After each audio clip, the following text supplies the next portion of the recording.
Soundstripe.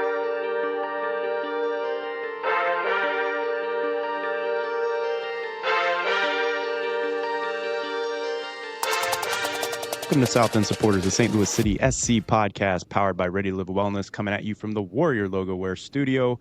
Eric Cole, along with the Monday morning center back Dave Wyckoff, as our boy DH is out this evening.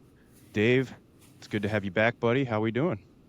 Good, but we gotta figure this out. We got a holy triumvirate here that we rarely have all three of us together. I don't know if this is like moon phases are against us or what, but we just can't seem to get on the same page. Very city like of us. Strong in part of our game, but just like lacking in the final third. We can never find our final third. There you go. We are a city podcast. Perfect. It's hard for them to also get a full complete starting 11 that you would say is a true starting 11, and we're struggling with that. We might have to call up some City 2 guys to fill in every once in a while. Yeah, who would our City 2 guys be? We tap Wives. into we why I know Kristen one time, I think both of you guys were saying it would be tough for you or something like that. And she was like, I'll do it with you. And I was just like, Berkey's been out, so you'll have not as much to talk about. So I don't know if that'll work. they could tap into a lot of things. I think in the interest of saving our marriages, maybe we dip into like the no goal patrol roster, something like that. Reach out to this. Yeah. Speaking of them, man, shout out as always. I was texting you yesterday. I didn't realize I was such an old and had never been a part of Discord before. Didn't really know what it was. I heard it mentioned in passing, and our buddy Kyle sent me a Discord invite to No Go Patrol's Discord. So now I'm there, and man, they got a lot of stuff going on there. It's wild, like events and merch info, and Jay Clem's got his own Jay Clem Corner. It's pretty awesome. The Soccer Zombies got some stuff on there, and the South End supporters are now a part of the Discord. We've got a little pod section, and we've also got a South End submission section. So you will have on the Thursday episode, you will have some official direct from the SG South End submissions. How about that?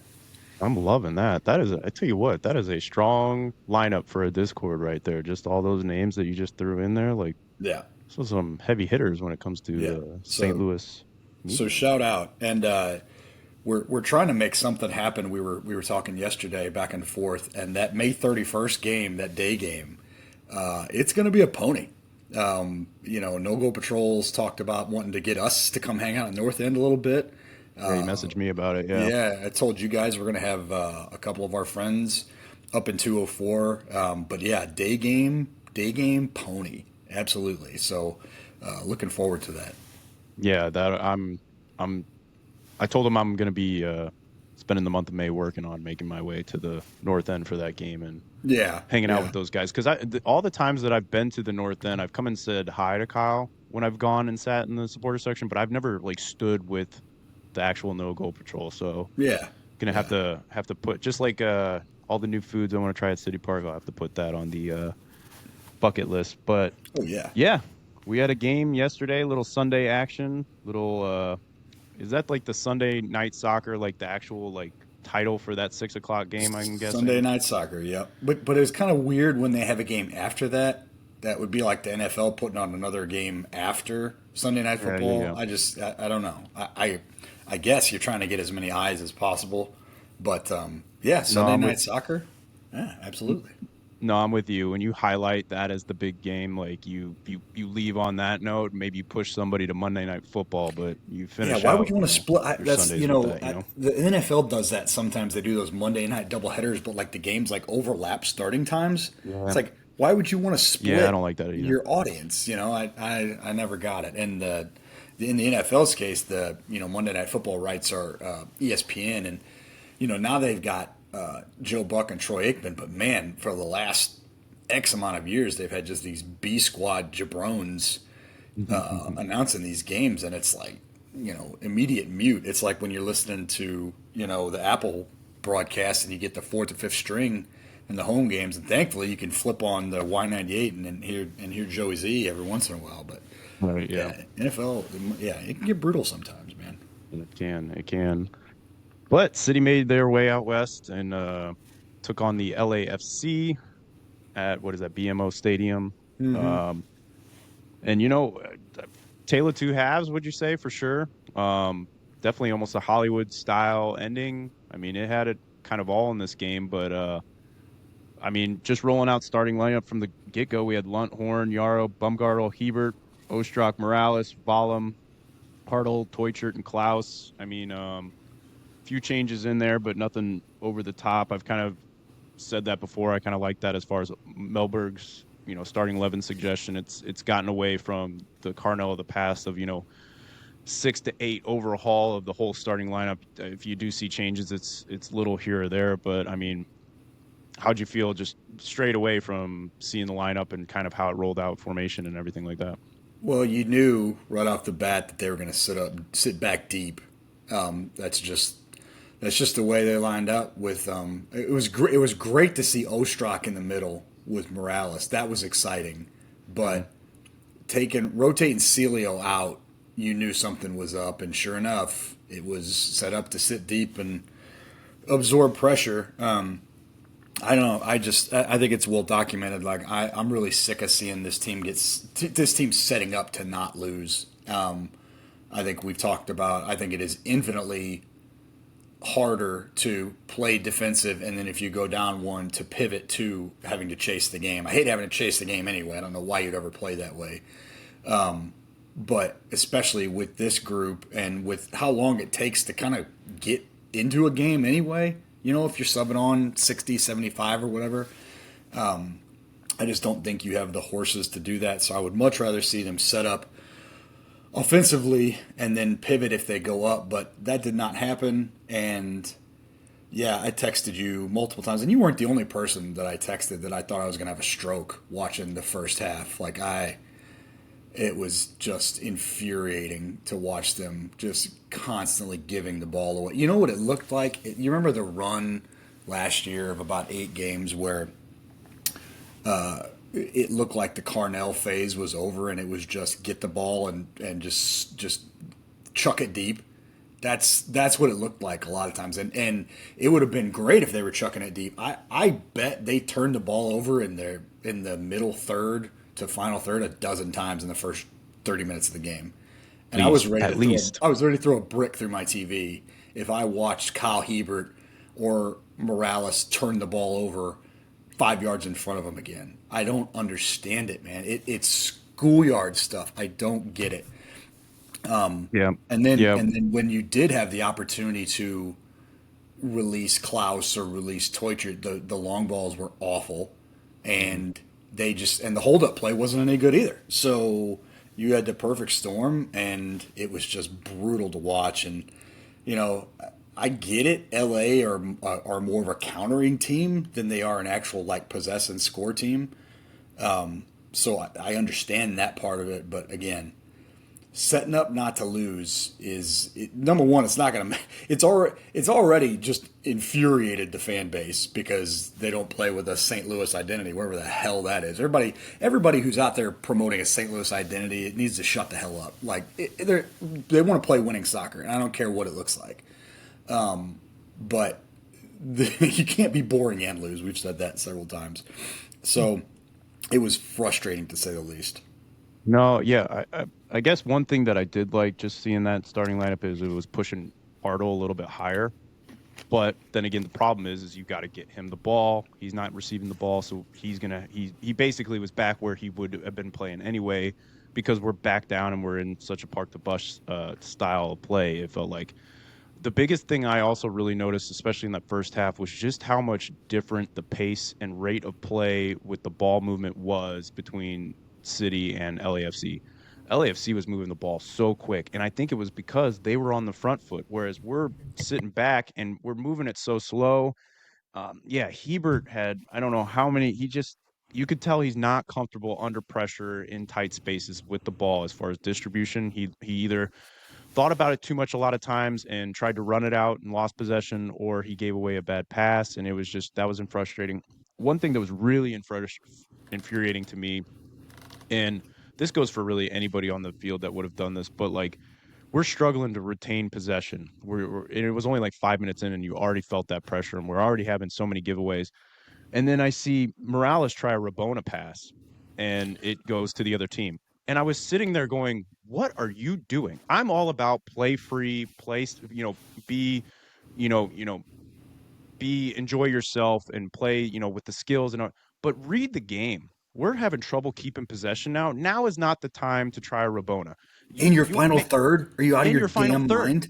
That's the thing. We were in our defensive end, and I don't know what it came of, but I just remember seeing that, and I remember seeing Olaf just up on the bench and just infuriating. Like, that's the type of stuff, though, that it's like, if we're gonna play this style, you can't be doing that stuff. Like, eh, especially reading the game as it was. We're 5 minutes in and we're struggling to retain possession. We're on the back foot and we're giving the way. That was probably would have been our fourth or fifth pass at that point.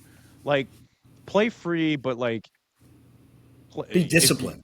You can play be free and disciplined, be that disciplined. be disciplined. Yeah. So that was, I mean, just the biggest thing. And to your point, when you're playing not to lose, it's hard to get the momentum up to go for that win. And in that Yeah. first half, I just noticed that the ball pace was just so slow. Like you said, it was a lot of chuck it forward to Klaus. But unfortunately, we were so deep at that point that even if Klaus did fight off the three or defenders that he was up against, he either got a great flick onto Teutcher and those two tried to work something out, or it was just flicked back off because he was outnumbered, and then we lose possession. There were a lot of times where Klaus would make like a decent touch on the ball and hold it up a little. He just had nobody to go to, and you can only hold three players off your back at so long before you're going to lose possession, and then we're right back into it. And we've discussed this many times on the show how exhausting it is to just be following runners around all day. It was just like you could see the defense getting tired, and I'm thinking we're 15 minutes into this game. I'm just I don't understand, to your point, like, and you also know that like LAFC is a little bit vulnerable on the defense. But they're so strong offensively. Why would you invite that pressure? Like, I know they're not running the league like they usually do, but that's one of the best offensive threes in the league that you'll see. Like, you can't give them chances. No, no. And as loath as I ever am to agree with Taylor Twellman, as you know, he was spot on in his assessment of the first half, where Yeah. City just couldn't wait to give the ball away, and they were exhausted from playing so much defense. And I think that plays into the fact that there's no support when the ball does go forward, because you're chasing runners and you're having to be disciplined and cut channels off and go for headers and make tackles. Like, defending is hard. Defending is hard. Playing reactive defense is very hard. But you've also got to get your ass in gear on the counter and get up the field. The wingbacks, you got to go. And if they're not going, then either there's an issue with fitness, or this is just the tactics of, okay, we're going to go play 3-on-4, 3-on-5 for a while and see what kind of magic you can make happen, which is not conducive to a winning team. So, and I don't even really think defensively they played really that well, especially there were some grade A chances, and Lund made a fantastic save on Belong on the breakaway. And Josh Yarrow, I want the Josh Yarrow experience to be over. He might be the best guy and the best humanitarian in the world. That dude does not belong on the field anymore. And if I see him in the starting lineup again, I'm going to throw a fit. The chance that I'm talking about in particular in the first half, he had an angle on the ball to Bouanga, and for whatever reason decided to reach with the outside of his right foot to block the ball instead of just sticking his left foot out and settling the ball. Whiffed on the ball. Best player in space in MLS outside of Messi and Suarez is one-on-one with the keeper. And Lund, good thing he's 6'9" or whatever he is, because he used the whole frame to cut off the goal. And it's so frustrating to just continue to watch the same. This is the fourth or fifth game where we've just packed it in for a whole half and just not tried to go forward. It's so frustrating. There's talent on the field and there's talent on the bench that you decided not to start for whatever reason. But it hurt. The first half hurt me to watch. They were really, so fortunate. I remember saying at about 30, like, if they can get to halftime and make some adjustments, they might have frustrated LAFC enough to making them think that they could be in the game. But God, that was a long first half. Yeah, I said that on the preview episode that if we can get past 30 minutes, I think we'd have a decent chance as far as that game goes. But I wasn't even sure within that first 15 we were going to make it out. Yeah, To your point, like I understand we're dealing with a lot of injuries, and that's not going to be what our expected or what we hoped our starting defense would look like. But to your point, it still comes down to doing the simple things right. And he had about three options there, and outside of the boot coming across your body and just trying to like settle it that way, it's not option one or two. I would think like you either you know with the foot that you have, take it and clear it. You could turn your body. There was enough space in between him and Belonga. You could play lunt back. There was a lot of more simple options rather than trying the fancy outside. And again, it goes back to the yeah, Morales, like the Rabona move, or just like the simple. And again, it's moving the ball with pace and get yourself out of those situations quicker. But like you just saw it a lot throughout the defense. And to your point, yeah, it, I think it was easy looking at it going into that first half, feeling like our defense played well because we hadn't gave up a goal and LA was on the press. But there were so many times I felt like they put themselves in that situation that they were fending off a goal that it could have been, night and day difference had they done the simple things right. Luckily, we had some changes at halftime. Celio comes on for Ostrak. It wasn't, I think you sent us in the group, and I think you would, echo my feeling. It wasn't the substitution in midfield I was almost hoping to see. It kind of worked out in the favor until a little later on in the game, and we'll get to that. But like, I was more expecting the way that first half was going, that substitution to be for Morales and Celio coming in for Morales, not Ostrak. I saw a couple people kind of getting on Ostrak saying something about his size. I don't really remember any point. I thought he made some great tackles, in there. I think he was struggling getting on the ball, but when he did, he made some good turns. He I think he held possession pretty well as far as the rest of the team. It wasn't to me where I was looking at that first half and thinking, because typically when you yank somebody at half, you're thinking that guy's got to get off the field. I can't even give him a 10 to 15 in the second half to see if he can adjust with what I'm going to discuss him. I didn't feel like Ostrak was that guy, but luckily it did seem to shift things once Celio came on. And maybe that was the guy you were highlighting it earlier on in the starting 11 that you were saying, you take out one of those weapons. But again, it felt like with Celio coming out, it was again that let's not play to lose kind of, type of deal. But what was the biggest thing you noticed from the second half compared to that first half? Well, it was the formation change. I mean, that's what it came down to. Is you took Ostrak off and you put Celio on. Celio moved to the left wing and freed that spot up a little more, but also made you vulnerable on defense because now you're isolating Kyle Hebert on the right side. You're isolating Yarrow on Boanga, which ultimately decided the game. So it opened things up absolutely down the wings, but it's not. Yeah, it's not the. I just thought it was. I thought that changes were necessary, but Ostrak wasn't the problem in that midfield.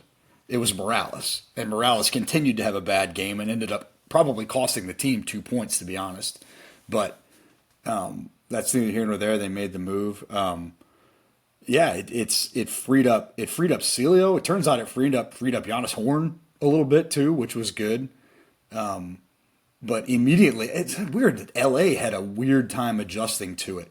Also, like I mean, they started picking up more chances offensively, but defensively, they immediately went to shambles and dropping Hartle back to where he was more playing in front of Morales as like an attacking midfielder. He picked the ball up in the center of the pitch several times and made really good runs down the middle of the field right after half. So it was a good move tactically. I don't mind it. I don't love a 4-4-2, but good on Olaf for kind of recognizing that, hey, this is the way that the game's going to open up. And it turned into a goal relatively quickly. A great ball from Horn and having two forwards in the box at once. Oh my gosh. and a really good finish by Teutschert. And they were off and running. It looked like a different team in the second half. Yeah, I think the biggest thing that I noticed as far as the shift was obviously the formation, but I think there's something about when you make a certain type of substitution where the other team like has to be more aware, like, oh man, he's out here now, like we can't just be so gung-ho, because we didn't really have that threat down the wings really all throughout the Yeah. first half as far as like that goes. So bringing Celio on, I think, and then getting a little bit more, where I feel we should be from the get-go, just a little bit more. Let's push the envelope. The other thing, to your point, is Morales finally did what I think we've all been kind of asking him to do, was just kind of sit in there, let Hartle get a little higher, and you just distribute the ball to Hartle and let him be the creative one. I mean, Yeah. Morales he can hit some pinging long balls, but I want you getting that ball to Hartle and letting him be the creative guy. You just kind of being the role player in there and doing your defensive duties and just kind of sweeping up that middle of the field. Um, then getting to the goal, the biggest thing, and we've been highlighting this all year as far as the offense goes. Did you notice how many passes it took to get to that point? It was like 3, or it was touches. I think it was 3, Yeah. maybe 4. I think Baumgartel took a touch out from when receiving the ball. He played it to Horn, who took a touch and hit. Teutcher takes 1 touch and finished. Like, that's what we've been talking about all throughout this year. You would have thought Horn would have took that space and he would have, maybe got down to the corner. They would have overthought it. And then he saw that opportunity, played a beautiful ball across. Teutcher makes a great touch, keeping it in front of him, and then slots it home. Like, that's what we've been asking for, is just move the ball a little quicker. And that's what Yeah. we saw with LAFC in the first half, is they were moving the ball quick, and that's where those opportunities came. He gets it out, play, just go for it. Give me that quick shot. And this is what happens. You can catch those teams off guard rather than bringing it down, allowing them time to set up, and then you've lost that opportunity, because we've seen that City just at this moment isn't that team capable of, outclassing you with the possession in the final third. It's more you're catching these teams off guard where they're really, I feel like, the most dangerous. But really, in the second half, they kind of did. They kind of showed some offensive class. I mean, they had six shots on target, including the 2. Well, I guess the 1 goal was an own goal, but I mean they created a lot more chances after they made the adjustments, and playing more freely as well. It was more fun to watch. Not gonna lie, it was more fun. Yeah. It was a little more Yeah. nerve wracking, but it was definitely more fun. You're right about Celio, though, man. Like, he was, their right back was completely on notice as soon as Celio came in. And I tell you what, the dude should have picked up at least 1 yellow early on. Yeah. Like, it was all he could do to just continue to haul Celio down by his jersey. Yeah. Yeah, it was just, I'm not going to get into complaining about the refs, but the amount of grabbing. We don't want to see the pacey players. We don't want to see it turn into a rugby match, and Yeah. that's kind of what they were doing to try to stymie him on the right side, on the left side, their defensive right.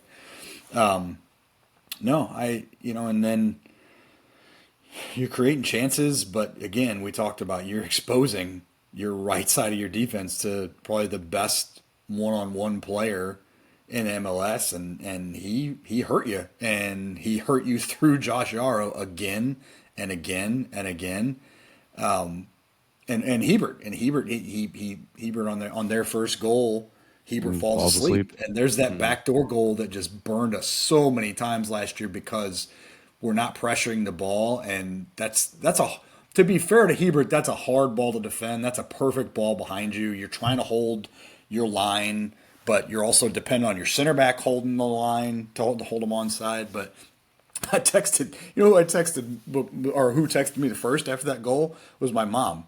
She said, "How do you lose that guy? How do you lose track of that guy on the field? If there's one that player on the field, how do you lose track of that guy?"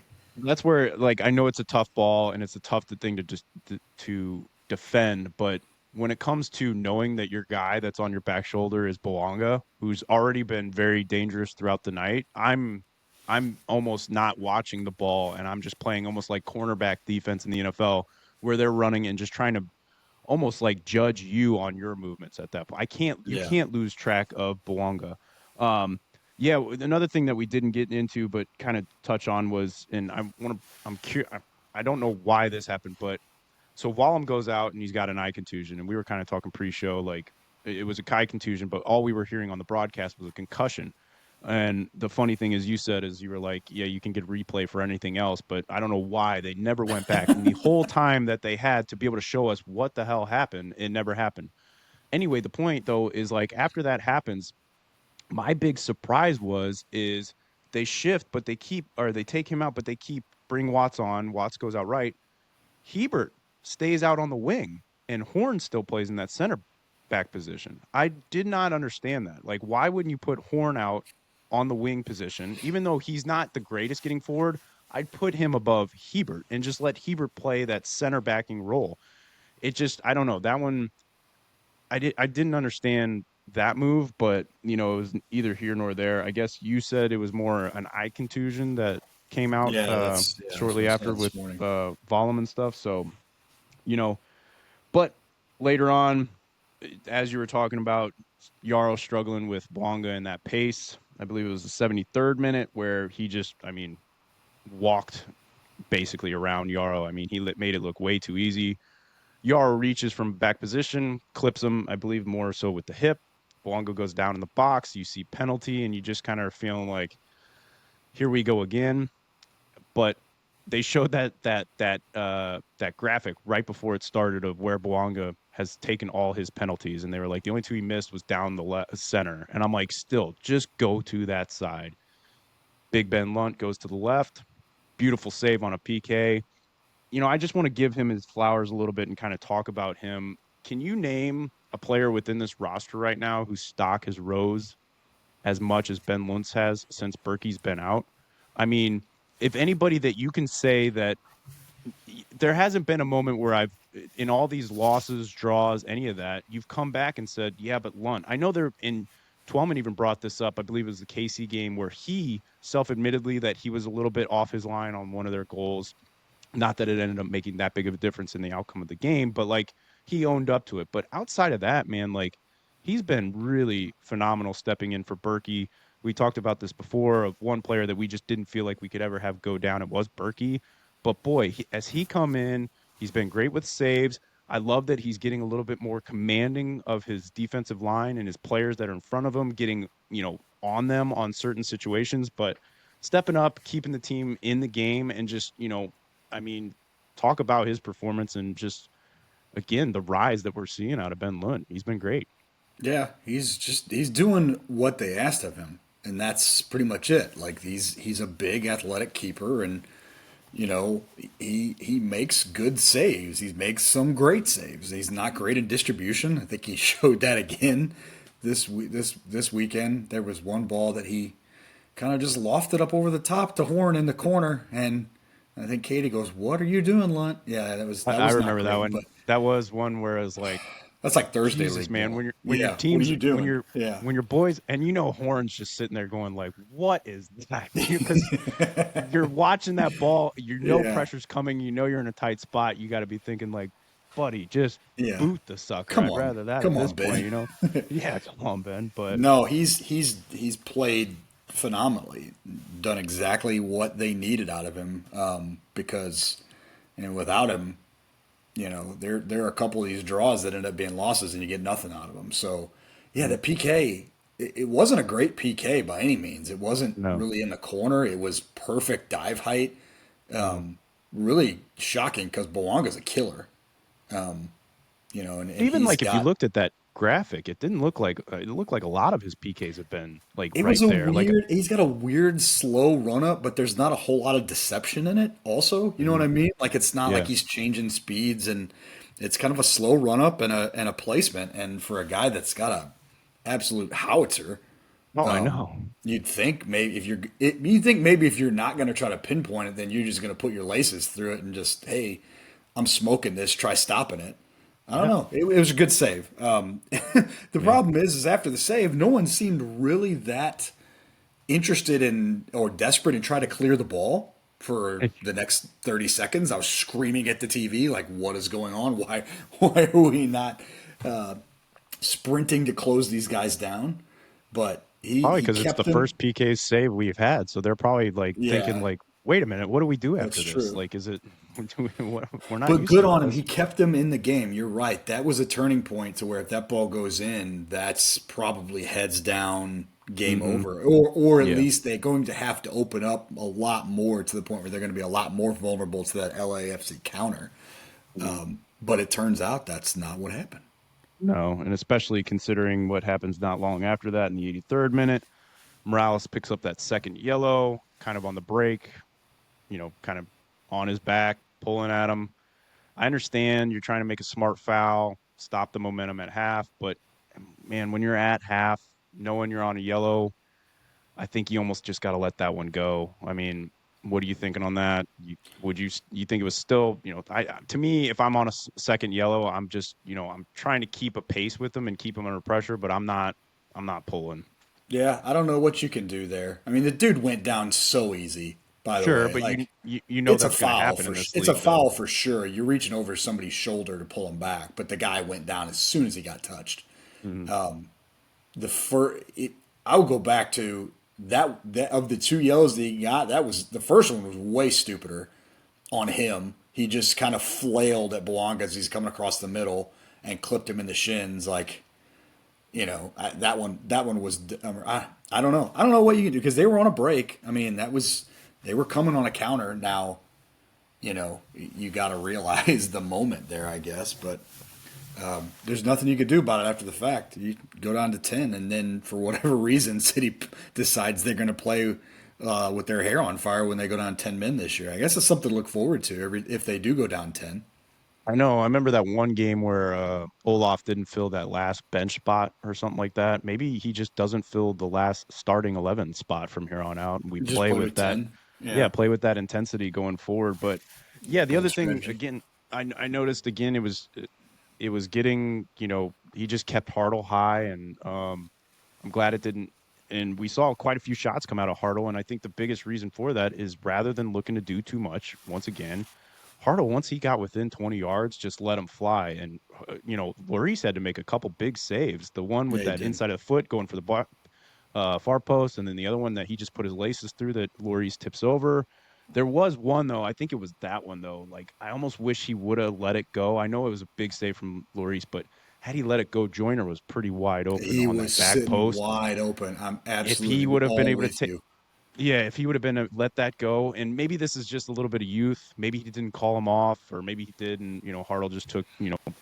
And I can't fault Hartle. I mean, he had a great shot on it. He's dead center of the goal, but I just kept thinking, oh man, if you would have let Yeah. that go, let that kid get a settle and hit, that I think the chances would have been greater. So it's Let's at least, let's talk about him. Let's talk about him again for a second, real quick. Mackay, yeah, again, he's got the spring in the legs. That's just it's not natural. He did it yeah, again. He did the double jump again in the middle, and I'm like, is he on a trampoline? No, he's in the middle of a grass field. He looked lively. I mean, there was one, there was one time he picked the ball about 30 yards away from goal, and he had a look. He had a yeah, hit at yeah. it, man. Like He got I, blocked, but I, boy, it was one of those high springers where you're like so off guard that you're landing on that foot that you hit it with, but you yeah, could tell like if that thing made it through, it would have some whistle behind it. But he's he also bringing, yeah, he's bringing the different element to that. You could tell when he gets in the game, man. He really does bring a he's different like excited. athleticism. Yeah, And he's just excited to play. You could tell he's got that youth excitement. Like he's just yeah, happy to be out there. He even had a ball. I don't know who he sprung down the line, but it was a perfectly weighted ball. And I think yes, like, man, yes. I can't remember if it was Klaus, Hartle, somebody made this run, but I remember I was like, man, who played that? It was just so well It was weighted. And it's Betcher. some was it Betcher? He Yes, played it it to was Betcher. Betcher. Yeah, You're right. And I just kept thinking like, man, like that's experience level type of like weight on a ball to play in because you have to play it in stride, not leave him behind or too far because keeper comes and collects. So yeah, it's exciting seeing that kid getting more and more minutes. I'd yeah, like for him to get a little bit more involved in those minutes, not outside of his own fault. Just seeing him do some more work out on that left wing. Every time that yeah, game that he came in at home and he was right in front of us, he looks really lively. He looks like he does have a great cross on him. I'd be really excited to also see him get one on frame, like see it get through to see that pace that he has on it. But it's just it's great seeing him get the minutes because we've been talking about him for a couple of yeah. years now. How excited we are to see that kid The develop. the Morales red card, it really it not only changed the game and going down 10, but City had one sub left, and I have a strong feeling it was going to be Zonde the new Yeah. signing, the new Portuguese Hmm. signing, or the new Portuguese acquisition they got from Atlanta. I think he was coming on that right side, and the thought of Joyner's pace on the left and Zonde on the right, Yeah. that would have been thrilling. I hope Joyner gets the start against Union Omaha. Not to jump too Yes. far ahead, but I think that would be like give him 60 minutes against that team and see what he can do. Oh, that's a great. Yeah, but then you stay in the game long enough. Getting back to the actual game, you stay in the game long enough. You get a free kick opportunity, and you put it in the mixer, Hmm. and it finds the back of the net somehow, some way. Hmm.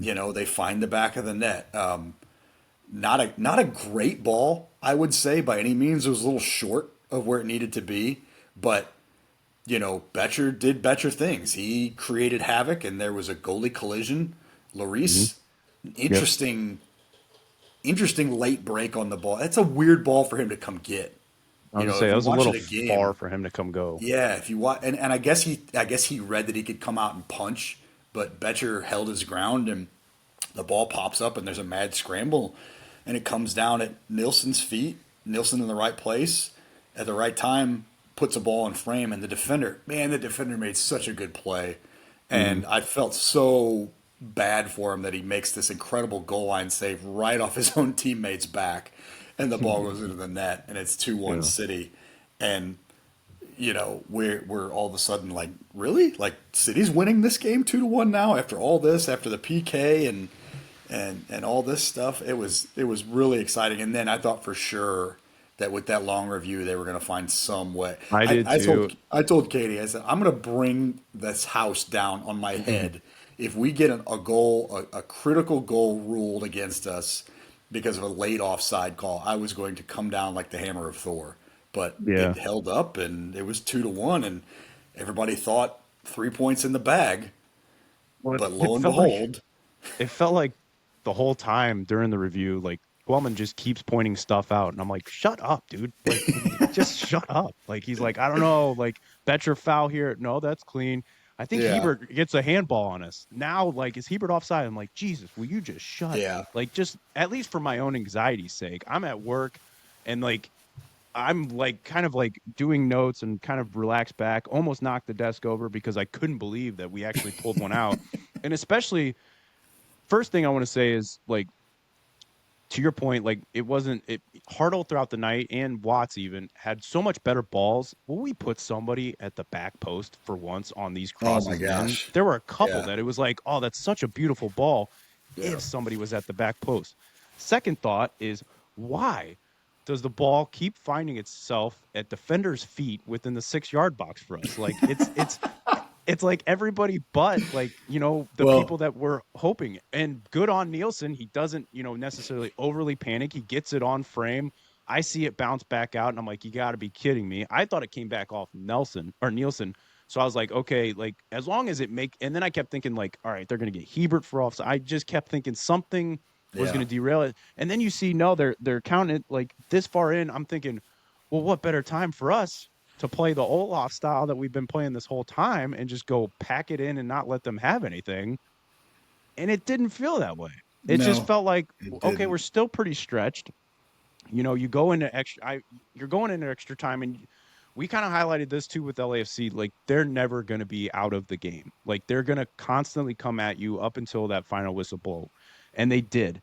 And then for me, this is a tough one. I know the obvious seems, the Yarrow and maybe even the defenders that are collapsing in on like I don't get how three defenders collapsing in on him still allow a shot to get away. But to me, where this goal really happens, and I just don't understand it, was Celio getting lazy with a little pass and the giveaway.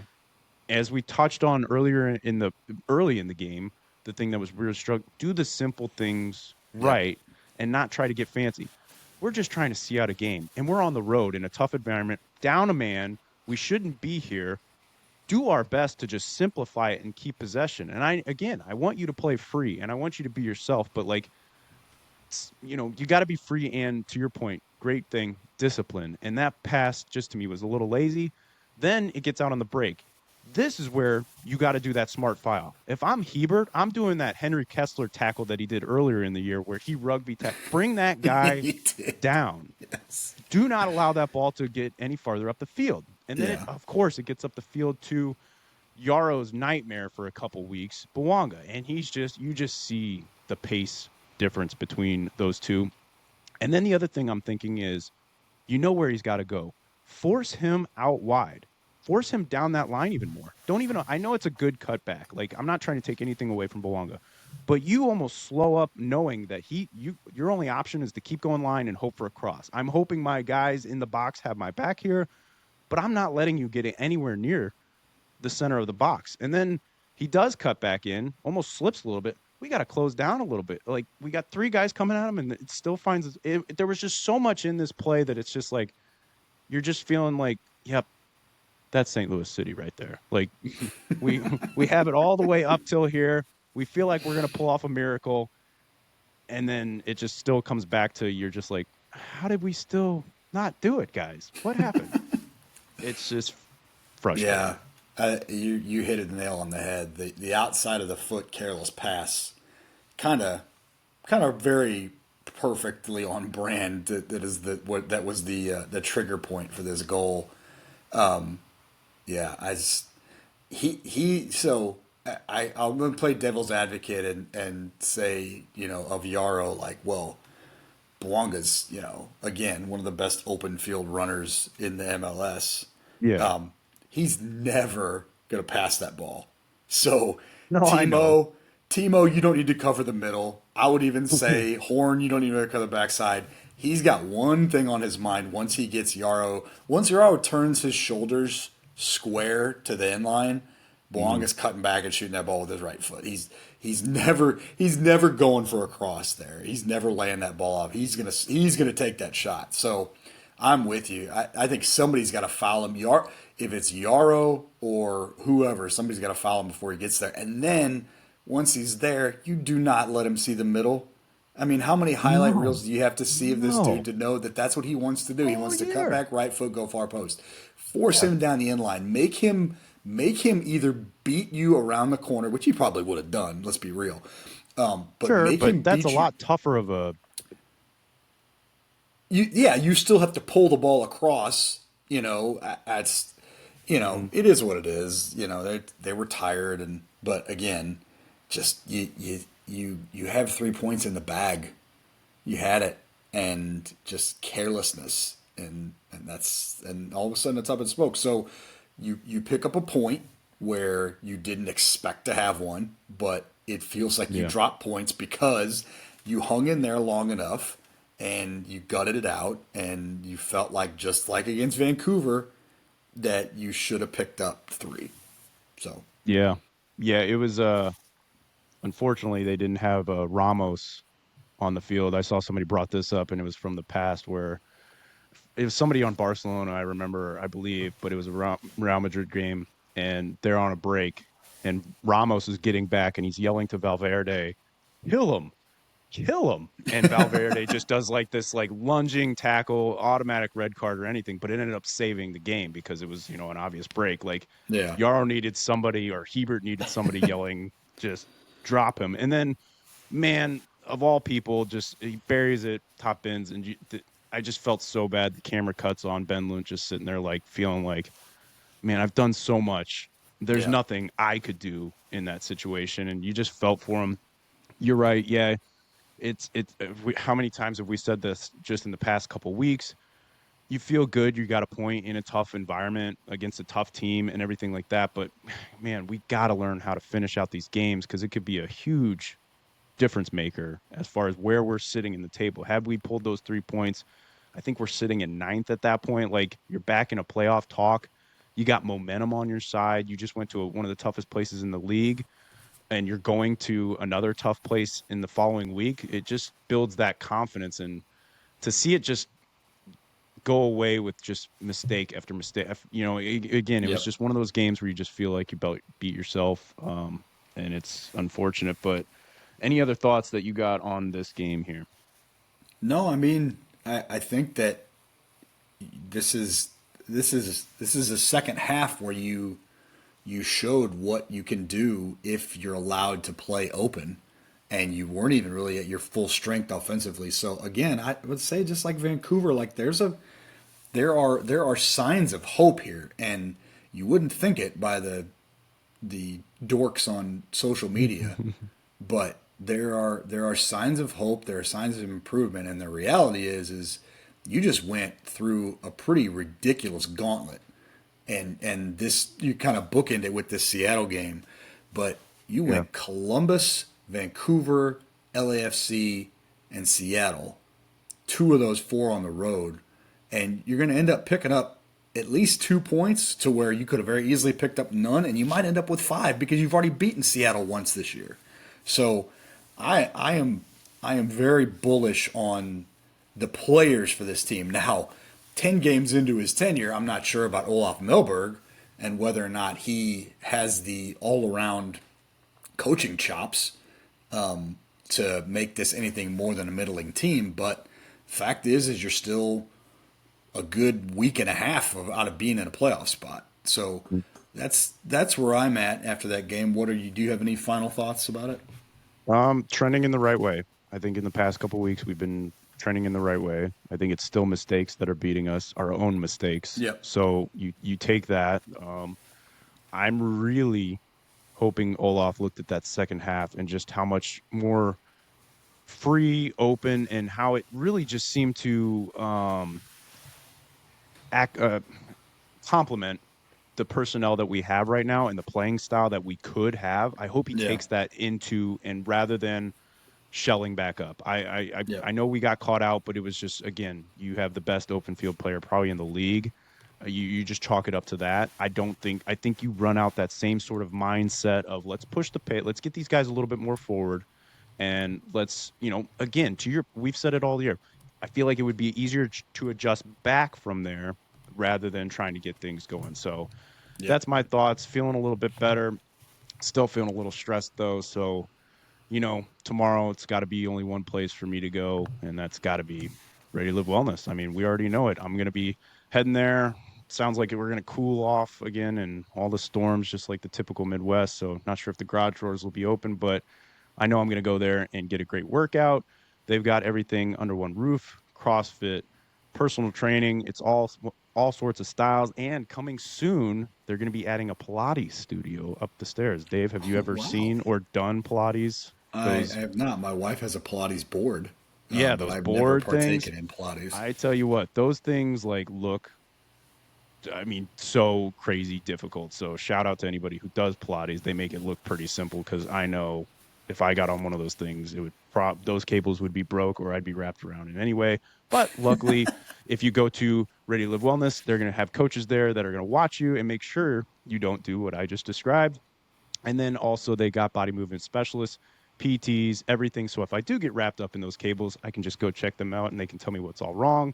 It's a great place. It's the best place for all your health and wellness needs. It's Ready to Live Wellness. And then, of course, when you're getting those muscles or whether you're shredding or swollen up for this summer, you got to get that new apparel. Dave, why don't you tell the people about Warrior Logo Wear? Yeah, I was going to say when you get stressed, you go work out. Some people, when they get stressed, their best therapy is retail therapy, and they go on shopping Ah, sprees. And what yeah. better way to do that than checking out Warrior Logo Wear at 12 East Main Street? They're there for all your swag needs: t-shirts, hats, and hoodies. Get some team sports uniforms. We're starting to get into the summer sports: t-ball, baseball, softball, all that good stuff. Friday night softball beer leagues, like our boy DH. That's So right. shout That's out to right. them for being being DH's jersey provider. Warrior Logo Wear is a proud veteran-owned business. We're coming up on Memorial Day, and they bring that same dedication, discipline, and attention to detail from their service time to every project. They will meet tight deadlines with ease, and everything that they have in terms of merchandise stays vibrant and durable, even after many watches, thanks to the top-notch materials and technology that they use. If you're interested in having them set up an online store for you or your team, bringing your brand to life online has never been easier. They will help you launch your custom web store and handle everything from setup to shipping, even design. If you're not artistically inclined like me, they'll help you design a logo. No order minimums. Perfect for any size event or company. The store setup is free. We talked about how much we hate hidden fees, so we don't need to belabor the point there. We hate them.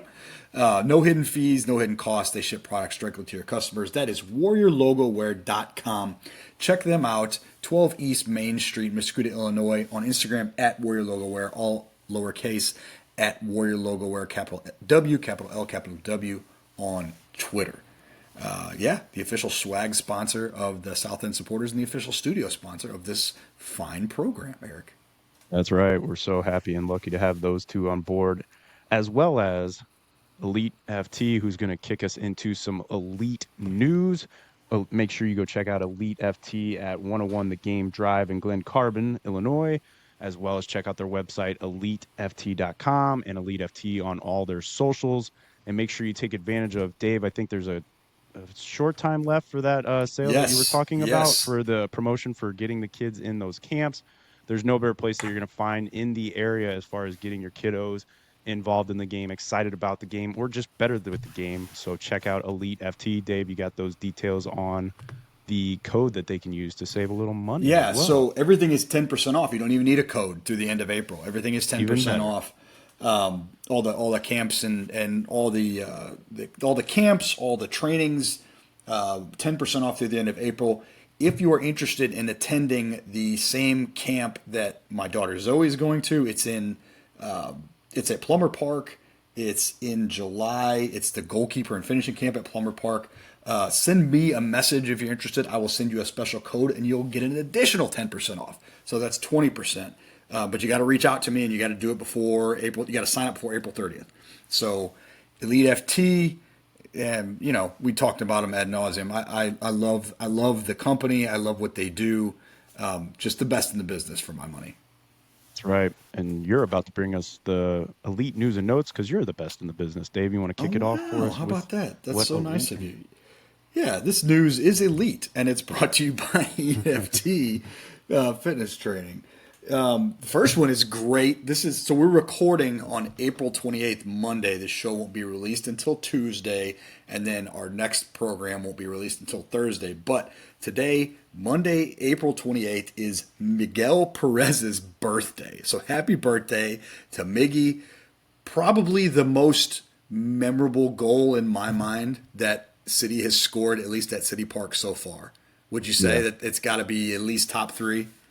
Loudest that stadium's been, what a pop. For sure. Like, that was one where, David was there, and he's usually 2 seats over to my right, and we couldn't hear a thing either one was saying. That place was just erupted. So, incredible. So happy birthday, I probably don't Miggy, want to know how old he is. What is he? Can he even drink yet? Is he even 21? I don't think he's 21. I think he's 20 now. I think that would be right. I'm not totally sure. I'd imagine he's younger than Joyner, and Joyner just turned 19, so that would line up. So happy birthday, Miggy. Happy birthday, Miggy. Speaking of Makai Joyner, look at you, segue, best in the business of segues.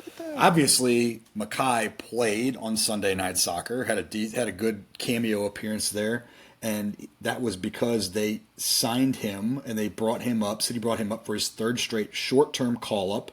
Ahead of the match with LAFC, so he has now used 3 of those call-ups this year, and we recently discovered that now he's available for 6 of those this season with the first team, so we'll hopefully be seeing him in at least 3 more games, unless they figure out some way to get him permanently added to the roster. I certainly would be an advocate for that, but not sure how the player classification rules work and all that stuff, so good for him, though. He deserves more time. And again, I think that Union Omaha game would be just ideal for him to see a start, but we'll see. I think the fact that he's even just getting more and more minutes in big game situations shows that there's trust there. There's excitement there. So I would imagine a first team contract will be there soon. If there is one upside to missing some of these guys, it's that a guy like Makai is getting that opportunity for sure. Yeah, agreed. In terms of acquisitions and call-ups and roster moves, City purchased Simon Betcher's contract officially from AC Horstons this week. That was on Thursday. He exercised the purchase option included in his original loan agreement. I think his agreement runs now he's under contract through the end of 2026 with club options for 2027 and 2028. So that is exciting for everyone's favorite S House. Hasn't been able to put the ball in the back of the net. He had some good chances Sunday though.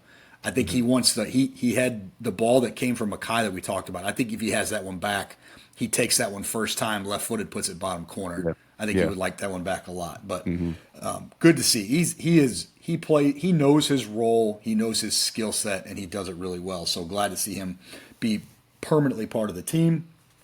But the biggest acquisition news right under the gun on trade deadline day on Wednesday, City acquired winger Xande Silva from Atlanta United. Atlanta United will receive $100,000 in 2025 general allocation money and up to $150,000 in 2026 general allocation money based on incentives. Atlanta retains his special discovery tag. I don't understand what that means. Someone please explain it to me. Whereas City will retain his full prorated salary budget charge. Silva has been on Atlanta United since 2023, but prior to the MLS, he played professionally in Portugal, England, Greece, and France. He brings a ton of pace on that right side, and I cannot wait. I think it was such a bummer. If I was a betting man, which I've been known to place a wager or two, I would almost guarantee you were going to see him in the last 10 minutes of that game, and I was looking forward to him wreaking havoc down that right side, but maybe we'll see it against Seattle. So here's hoping to that.